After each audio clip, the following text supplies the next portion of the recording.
Welcome back to another episode of Simply Knives with Brackin Forge. Today we're going to show you how to make your first Bowie. Now we're going to be making our Bowie today out of a farrier's rasp. These rasps were sent to me from my good friend Dale at Horse Iron. I'm going to leave a link below in the description so you can go check out his videos as well. Dale sends me these farrier's rasps and I'll make awesome knives out of them. Thank you very, very much, Dale. I appreciate it. A couple things to note before you start forging your rasp is we need to clean off the teeth on both sides. It was pointed out to me recently by Jonathan Sibley of DeGen Knives in Beanwheeler, Texas, that if I grind off all the spikes in the teeth on the front and back of the file, then I will eliminate any unnecessarily cold shuts that could create pockets for rust, and I'll be left with just a beautiful finished file knife. To do this, I'll use a nice, sharp, cheap 36 grit belt. Okay, so now that we've got our farrier's rasp ground down and ready to go, we're going to do what we always do and light up our Atlas knife and tool forge and start forging.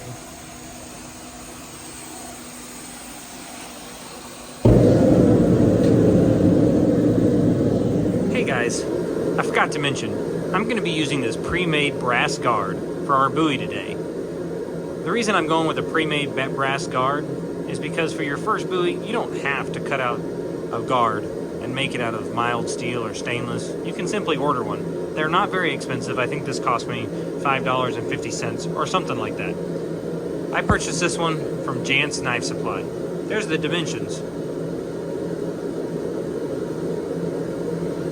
Now what we do want to do is grab a pair of calipers or something that you can measure the slot with.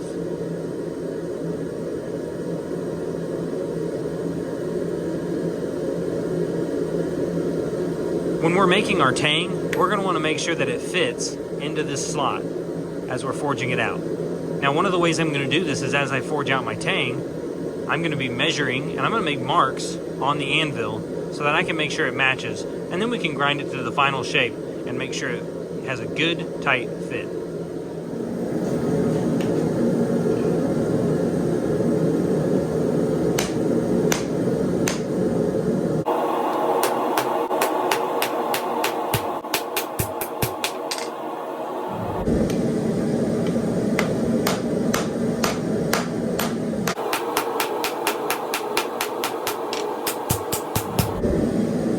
Just for reference to see how far we gotta go. If you're going to be using a press for this build, be careful, because this stuff will fold like a taco underneath the press.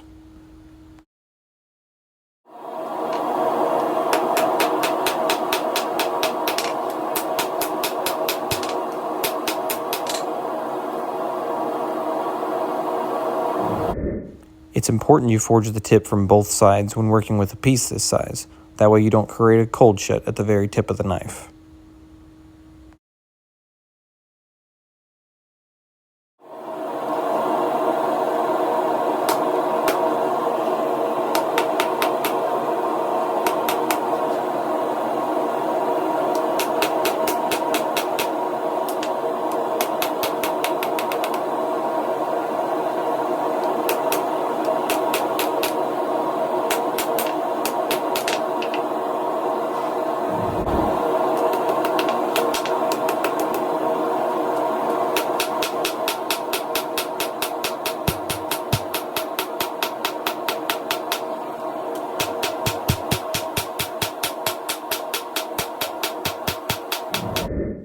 The refining process is a real simple one. You're going to want to make sure that you align your bevels, align your tip, and align your tang and your ricasso. Not hitting it with really hard strikes, but just nice, good taps so that you don't move too much metal. And you're also going to want to make sure that when you're working it, you work it down to its coldest forgeable temperature. So now we're on to the next step of the process. We've got to clean up the ricasso, clean up the shoulders where the guard is going to go, and we've got to clean up the rough profile to make it a clean profile. We also got to cut off this little tang portion over here. One of the things that I want you to watch out for as you're doing this is as you're grinding this down, you need to be checking this regularly. This needs to fit into this tightly. So that way when it goes on, there's not a lot of gaps. So be careful when you're doing this area, make sure it's fitting on tightly. I'm probably gonna be using a file guide for this area right here, and then this area right here.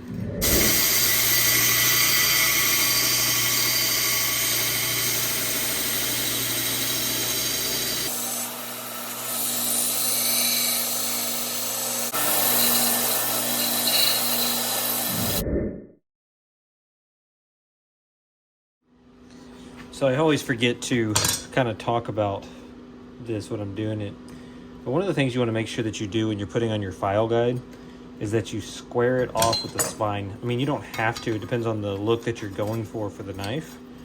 But for this knife, in my opinion, it looks really, really good when the spine is squared off with the file guide. And so the way that I do that is I just get, I've already put it flat on my flat platen. And then I get my file guide and I get a square and I just slowly tighten it down until I've got good tension on it, until I can check it that it's square.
Hey knifers, so we've had a lot of requests on how to finish knife handles. So we wanted to let you know that possibly in December, but definitely in the new year, we are going to be recording a small series on knife handles only. And we're going to go through all different kinds of knife handles. So be sure to like and subscribe.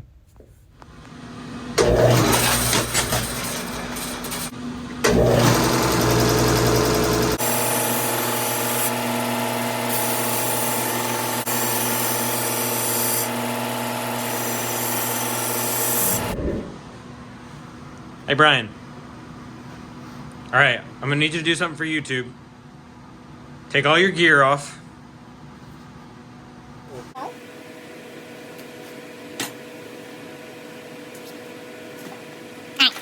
So Brian loves Bowie knives. Who doesn't? Brian has not seen the Bowie knife since it's been ground and beveled and it's all prettied up. So you're gonna get Brian's actual reaction of seeing this knife for the first time. Okay. All right, close your eyes. And put your hands out. Can I trust you? Yeah, I'm not gonna cut you, it's okay.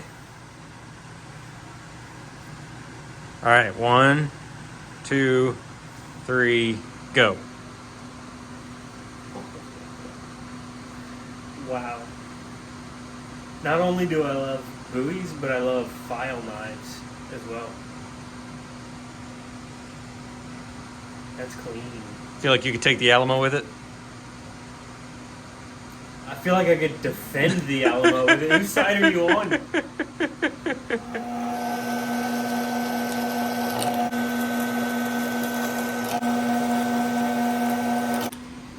Little quick tip word to the wise. Always drill your handle holes before you heat treat. So to make things even cooler in this video, we're going to take some files and we are going to do some decorative file work down the spine of this knife. I don't know if I'm going to go the full length of the knife. I'm definitely going to go this far for sure. I might even go up to this point over here. Now keep watching. We're going to go to time lapse for this and crank it out.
There you go.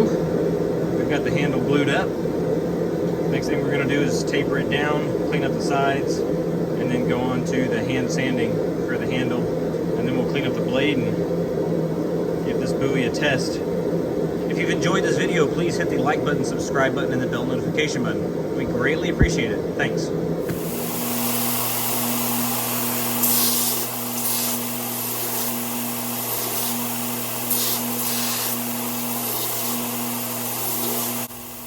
So there's not much in the ways of tips and tricks that I have for this knife, but the biggest thing I want to say is make sure you don't remove too much material. Most of your time on this knife handle needs to be spent hand sanding.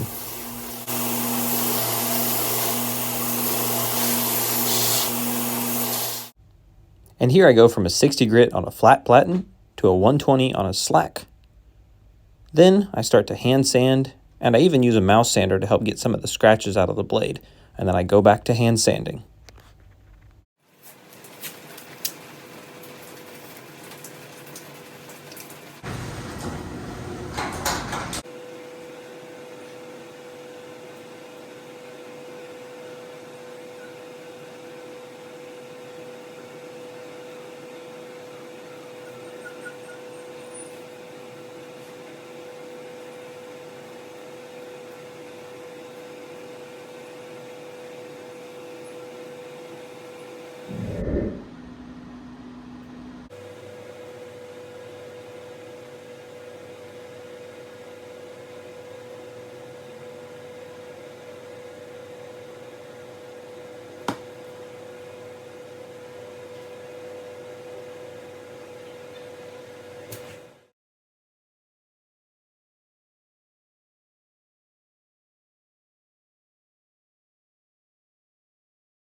Thank you so much for watching this episode of Simply Knives.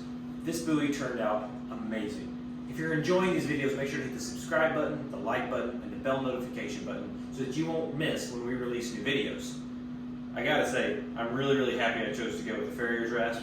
This thing is gorgeous. It's also really sharp. So we went with a Box Elder black stabilized wood handle, Farrier's rasp for the blade, and just a simple brass dart that we bought. It was already pre-machined.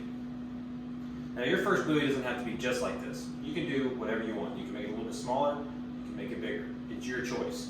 However, this is a very good template to follow. This straight handle makes it a breeze to put together, and then already having this pre-made brass guard really helped the project come together. Thanks for watching.